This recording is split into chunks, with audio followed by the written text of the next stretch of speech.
Chapter 1. A Christmas Party.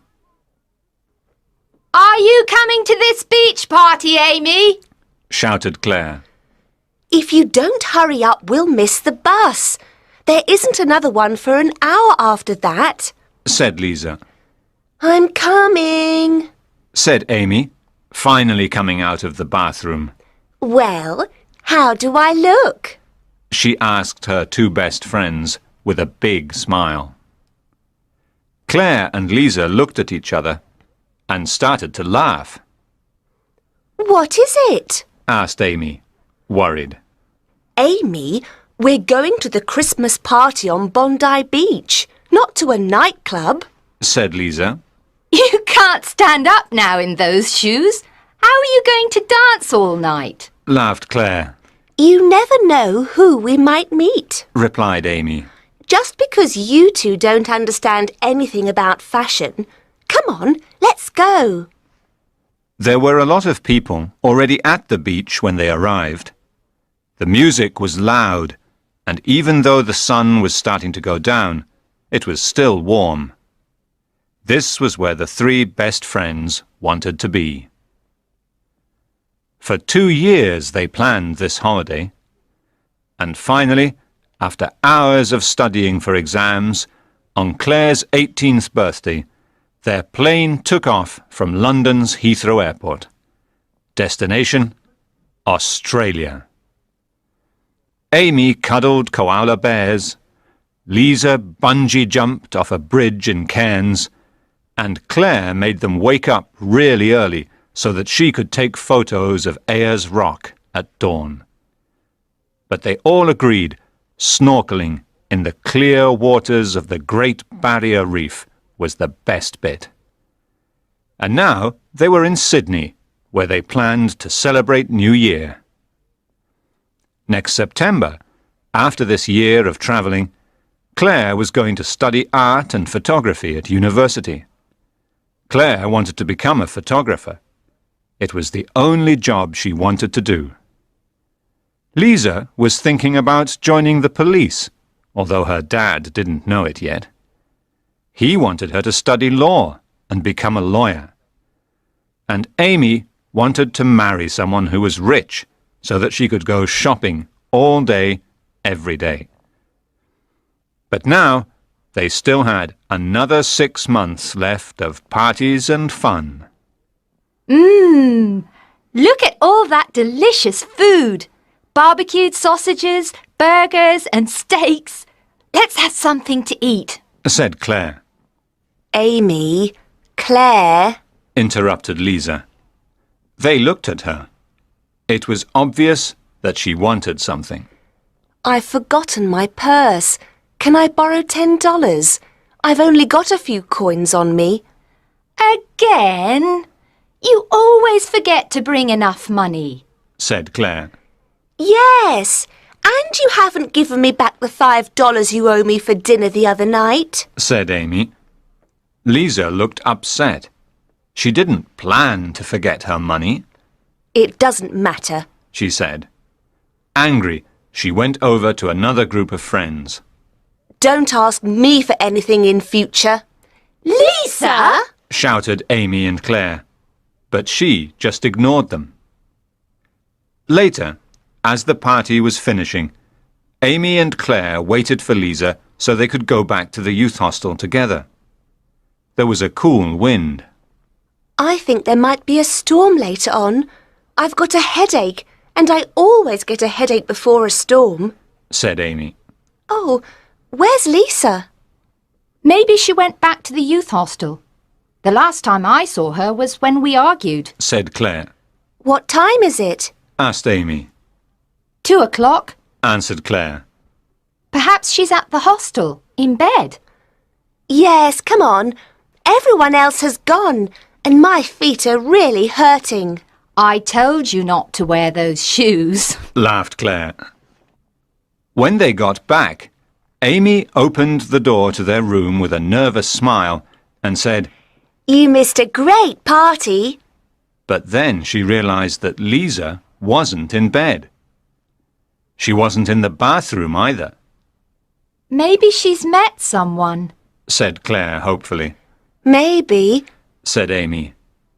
Let's go to bed.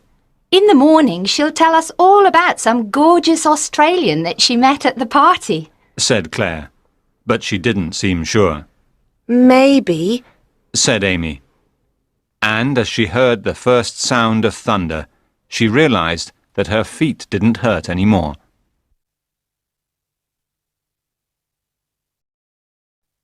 Chapter 2. Where's Lisa? The girls' youth hostel was in the centre of Sydney, opposite Hyde Park. When Amy woke up early the next morning, she was happy they had their own room. In some hostels, the rooms were bigger you had to share with a lot of other people. Today, she didn't feel like being polite or nice to anyone. Their room was very small for 3 people, but there was a nice view of the park below. Lisa liked sitting in the park when she wanted to write in her diary. But this morning, when Amy looked out towards the park, she could only see their friend Jack. He was sitting alone, near the fountain, reading a book. It was a beautiful sunny day now. The storm of the night before was over, just like a bad dream. Claire, wake up! Said Amy, touching Claire on the shoulder. Another 5 minutes? Said Claire, pulling the sheet over her head. No, you've got to wake up now. Lisa's still not here. She didn't come back last night. Claire immediately threw the sheets off her and sat up. Let's get dressed and we'll go downstairs and have some breakfast. Said Claire. Perhaps Lisa got up early and is already there. 5 minutes later, while they were going downstairs, they met Jack. Jack was travelling as well. He arrived in Sydney on the same day as the girls, and they met as they were checking into the hostel.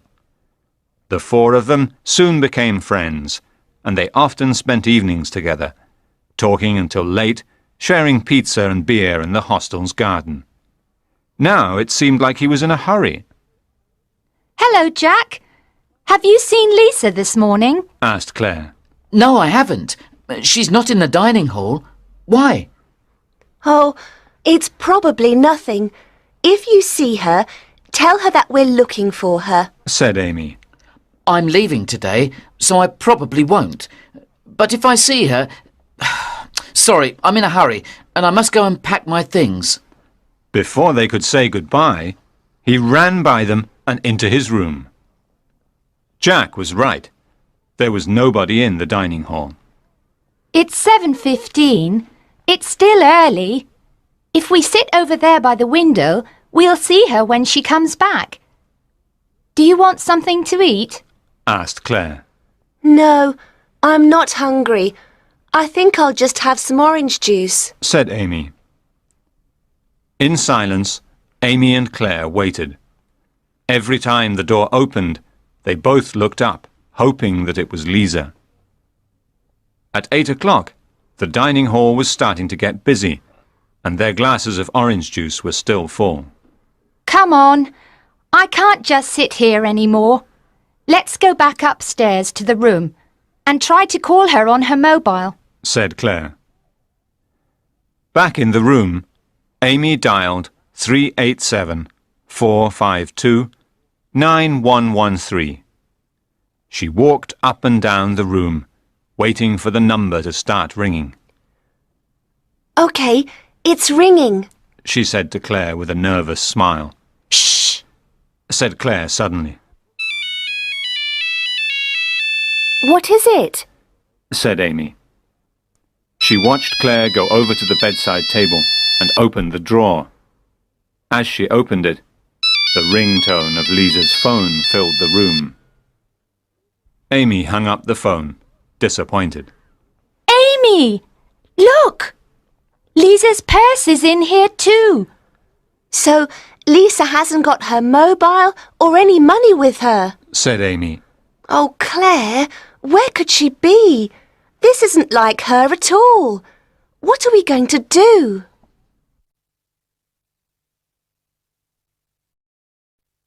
Chapter 3. Searching for Lisa.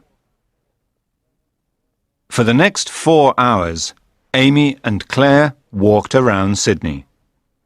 They even walked the 10-kilometre Manly Scenic Walkway because they knew that Lisa liked the views from there. They asked everybody they knew, "Have you seen Lisa?" And they showed her photo to strangers.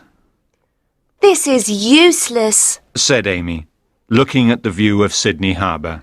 Nobody has seen her. Why don't we go back to Bondi Beach? Maybe somebody will remember her from the party last night. Said Claire. OK, Agreed Amy. but if nobody there knows where she is, I think we should go to the police. Amy and Claire walked up and down the beach, showing everyone Lisa's photo. It was 2 o'clock. The sun was hot. I need to put some sun cream on. Amy said, looking at her red arms. Do you want to go to that bar over there and have some lunch? Then we can go to the police station. Said Claire.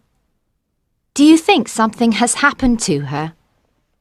Before Amy could answer, a blonde Australian girl came over to take their order. Can we have 1 tuna salad, 1 chicken salad and a large bottle of water, please? Asked Claire. Were you here yesterday at the party? Asked Amy hopefully. The waitress was very small, and Amy thought she recognized her. Yes, but I was working. Did you see our friend? Asked Claire, showing her the photo. The waitress took the photo from Claire and looked at it carefully.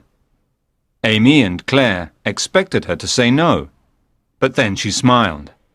Ah, yes, I remember her.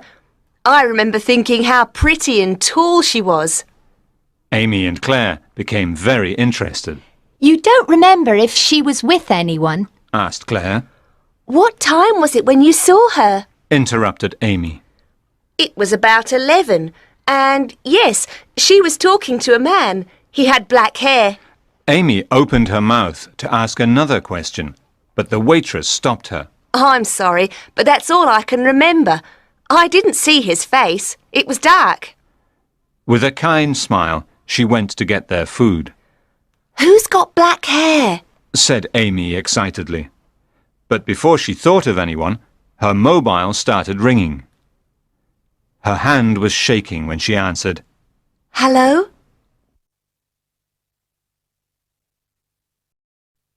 Chapter 4. Lisa makes a phone call. Breathless, Lisa ran as fast as she could towards the telephone box. Her ankle hurt from when he pulled her into the house, but there was no time to think of that now. Only a few more steps. Oh, why did I have that stupid argument with Amy and Claire? Why did I forget my purse? Why did I trust him? She thought, with tears in her eyes. Looking constantly over her shoulder, she lifted the receiver. The inside of the telephone box was dirty and covered in graffiti, but luckily the phone was working. She put her only money, a $1 coin, into the phone and dialed Amy's number. Please pick up the phone, please, she thought. On the second ring, Amy answered, and Lisa started crying. Amy! Oh, I'm so glad you're there. Lisa, is that you? Where are you? Oh, I don't know. I need your help. The line was bad, and because Lisa was crying, it was difficult to understand what she was saying. I'm sorry. There are things you don't know. Things I have never told you about my dad. Lisa, that's not important. Calm down. Tell us where you are and we'll come and get you. Oh, please hurry. He's coming after me. Lisa, what are you trying to say? Did someone hurt you at the party? He wants money from my dad to make him pay. Who? Lisa, you're scaring me. Tell me where you are and then phone the police. Amy said. I don't know the number. I don't know where I am. Suddenly, Lisa went cold. Somebody was standing behind her. He was there. She could feel him. Lisa! Are you still there? Lisa! Shouted Amy. Lisa stood terrified as she watched him take the phone from her and hang up. He was smiling at her, but it wasn't a nice smile. It was an evil, mad smile. Why didn't you stay at the house, Lisa? But it doesn't matter. Nobody will ever find you. Putting a baseball cap over his black hair, he pulled her out of the telephone box.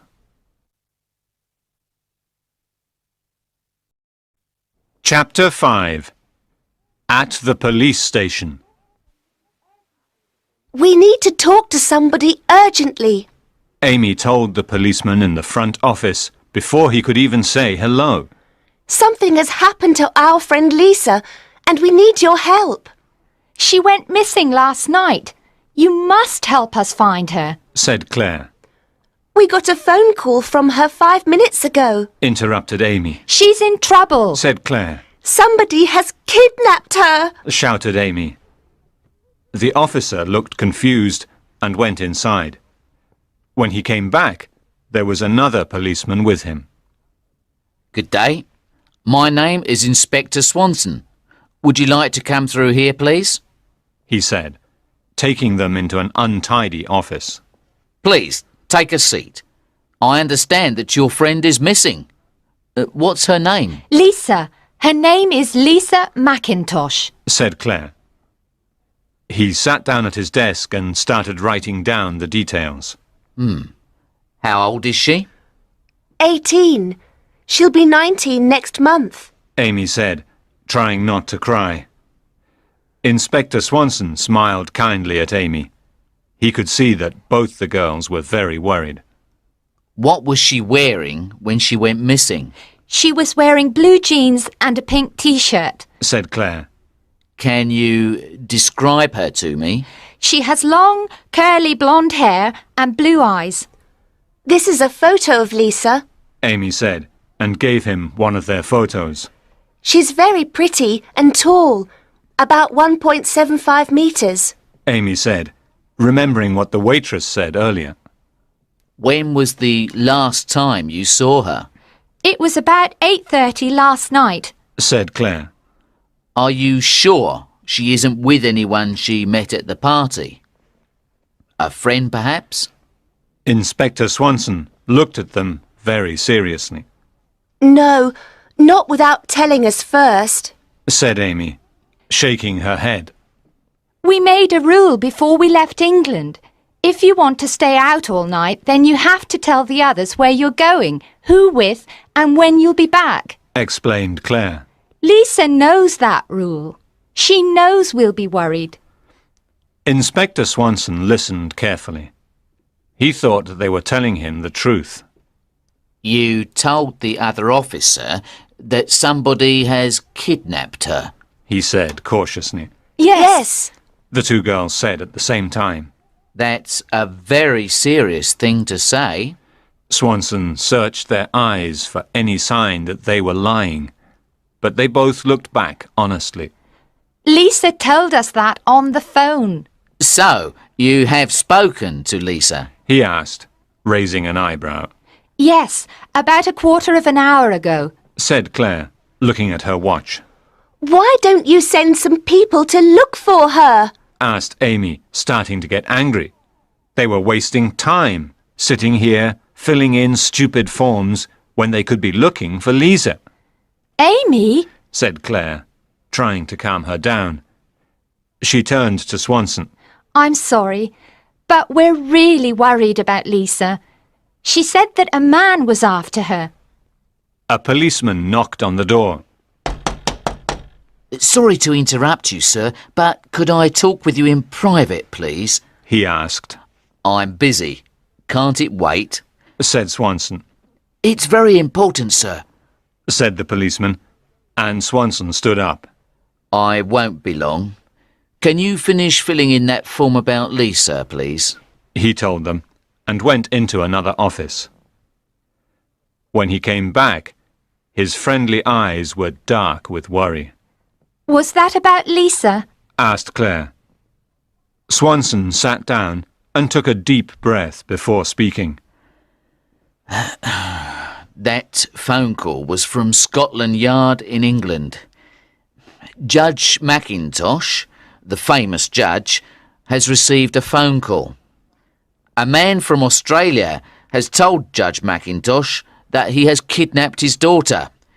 The kidnapper wants his father to be released from prison and $200,000 or... Or what? Asked Claire and Amy at the same time. Or he will kill Lisa.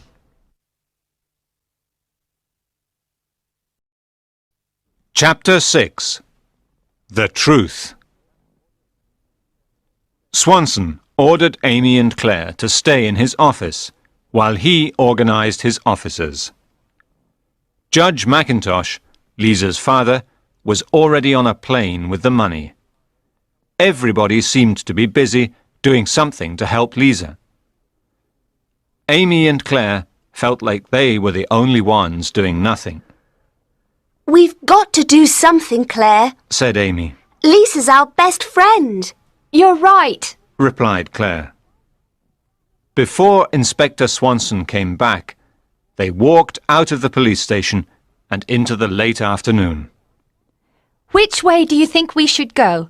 Left or right? Asked Claire, looking down the busy street. Amy wasn't listening.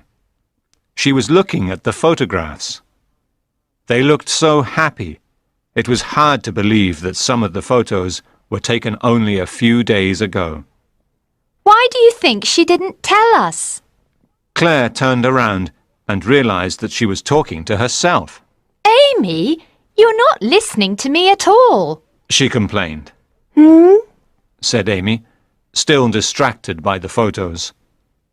There was something wrong, but she couldn't work out what it was. I said, why do you think Lisa didn't tell us that she has a famous dad? That's it! Shouted Amy, making Claire jump. Look! She said, showing the photos to Claire. What? It's just us three having fun. No, look again. Insisted Amy. Claire took the photos from her and looked at them closely, but she couldn't see anything unusual. He's on this photo we took in Cairns and this one at Ayers Rock. He's even on photos that were taken before we came to Australia. Look, this one was taken at Heathrow Airport. Who? Said Claire. She was starting to get impatient now. Amy wasn't making any sense, and they didn't have time to waste like this. See, here in the background. That's more than a coincidence. Amy was pointing at the figure of a man with black hair in the background of the photos. He's followed us. He's the monster who has kidnapped Lisa. She said angrily. Amy, Said Claire, putting a hand on Amy's arm to calm her. I know that face. Jack! Interrupted Amy. But she wasn't looking at the photo. She was waving to a man across the street. Jack didn't see Amy. He walked quickly into a newsagent's. I thought he was leaving Sydney. She asked, turning to Claire. But Claire's face was white. You look like you've seen a ghost. Smiled Amy. Amy, the man in these photos. It's him. It's Jack.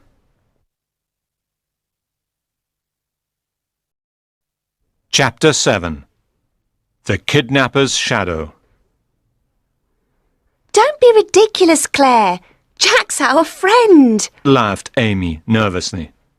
But before she looked at the photo again, she knew that Claire was right.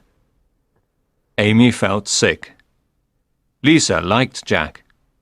She trusted him. They all thought he was nice. Look, he's coming out of the newsagent's now. Said Claire. I'm going to kill him. Said Amy. She wanted to run over to him. But Claire stopped her. No, don't be stupid. If you do that, we'll never find out where Lisa is. Let's follow him instead. We should phone the police, though, said Amy, taking her mobile phone out of her bag. There's no time, Said Claire. Come on! They started to follow him south, through Hyde Park, and then east, down Oxford Street. He was walking fast, and it was difficult not to lose sight of him in the busy street. It was still a public holiday, and a lot of people were out, enjoying the early evening sun and eating ice creams in the many bars of this lively neighbourhood. Oh no, Said Claire. What's the matter? Asked Amy. She was staring at the back of Jack's head as he crossed the road a few steps in front of them. The traffic lights. What traffic lights? Said Amy, confused. A tall woman with long brown hair stopped suddenly in front of her, obstructing her view. Amy wanted to push her out of the way. They're red. He's going to get away, Said Amy. Forced to stand still and wait, they watched Jack disappear into the crowd. It felt like an hour before the cars stopped and they could walk across the road. It's useless, Shouted Amy. We'll never find Lisa. We can't give up now, Said Claire. I'm going to the police station. Said Amy, refusing to go any further. But then, as she turned to go, she saw him again. Chapter 8. Finding Lisa. The house was on a pretty street in Paddington, a residential district south of Sydney Harbour, not far from the youth hostel. It was a Victorian house and was identical to all the other houses on that street. Claire and Amy watched as Jack went through the gate and into the house. Once they were certain that nobody was watching them, they walked to the rear of the house and looked through a window. It was very dirty, but they could still see inside. The outside of the house was beautiful, but the inside was horrible. The furniture was ripped and empty tins of food, pizza boxes and cans were on the floor. Lisa was sitting on an old chair in the living room. Her hands were tied, and she looked frightened as she watched Jack. He was shouting, and his face was red with anger. For 10 years I lived here, alone with my aunt. I couldn't even visit my dad because he was in prison in England. I'm sorry, said Lisa, trying to calm him down. No, you're not. You're not sorry. I am. No, you're sorry that you're not out with your friends, laughing and having fun as usual. Well, what about me? He screamed, out of control. If you let me go, I won't tell anyone about this. Said Lisa desperately. Not Claire, not Amy. Nobody will ever know. It will be our secret. You're a liar, just like your dad. He screamed, so loud it made Amy and Claire jump. Do you think I could let you go now? After all this time? After all that he's done? My father was innocent. He told me he never did it. He was set up. Claire and Amy listened in silence, too scared to breathe. He looked so different from the kind, funny guy they shared pizza with. This was the real Jack. I have planned this for a long time. I followed you and your stupid friends around Australia, and then you came to Sydney. When you argued with your friends on Bondi Beach, I was there. You knew me from the youth hostel and trusted me, and I could finally put my plan into action. Now your dad is going to pay. I hope he's got the money ready. Otherwise... He laughed a mad laugh in Lisa's face before rushing out of the house, locking the door behind him. Amy didn't wait 1 minute more. She took her mobile phone and dialed the number of the police station. Hello? Can I speak with Inspector Swanson, please? It's Amy Dixon. While Amy waited for Swanson to answer, Claire knocked on the window. Lisa! Shouted Claire. Everything's going to be okay. You're safe now.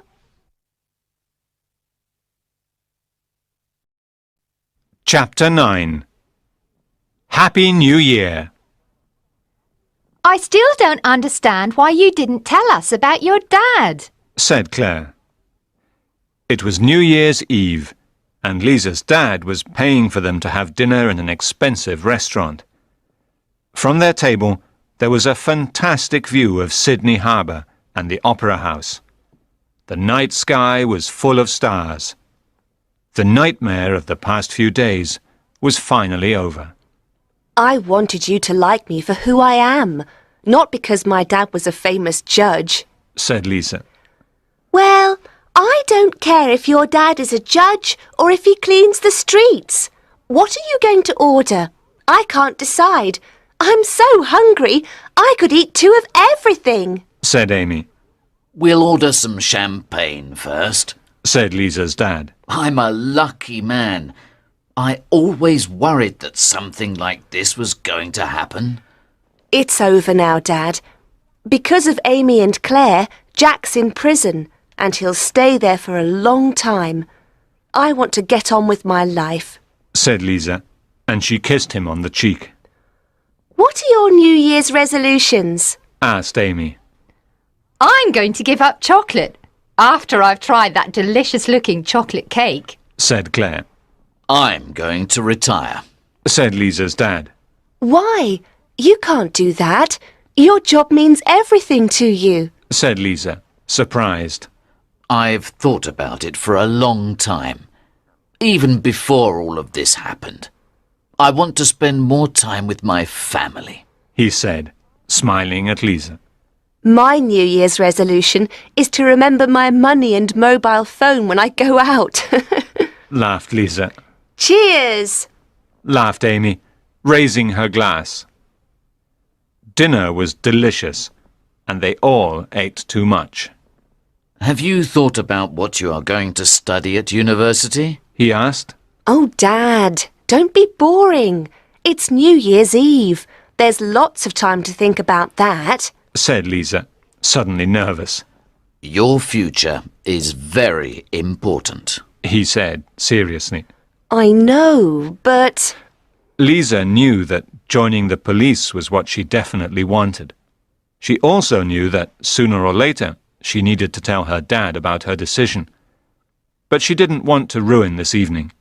She was having such a good time. Dad, She started. Taking a deep breath, she said the words she knew were going to disappoint him. I don't want to go to university. She avoided his eyes and waited for him to shout that she was making a big mistake. But when he spoke, his voice was warm. I know. He said. What do you mean, I know? Lisa looked at him confused, but he was smiling. I'm your dad. I could see that whenever I talked about university, you looked unhappy. And what's important to me, He said, taking her hand gently in his, is that you're happy. So, can I join the police? If that's what you want. He smiled. Do you mean that? Asked Lisa, excitedly. She threw her arms around him. Well, if Lisa is going to join the police, then you two could always become private investigators. He said, and Claire laughed. I'm serious. You found Lisa before the police did. But the girls were laughing too much to take him seriously. Here's to us, Charlie's Angels. Laughed Lisa, making another toast. It'll soon be midnight. Shall we go outside with everyone else? At last, the countdown began. 10, 9, 8, 7, everyone shouted. 6, 5, 4, 3, 2, 1. Happy New Year! Fireworks filled the sky with loud bangs and a beautiful rainbow of colour. Sydney was impressive at any time of year. but the harbour at New Year was unforgettable. Any plans for the future could wait until tomorrow. It was too good here and now.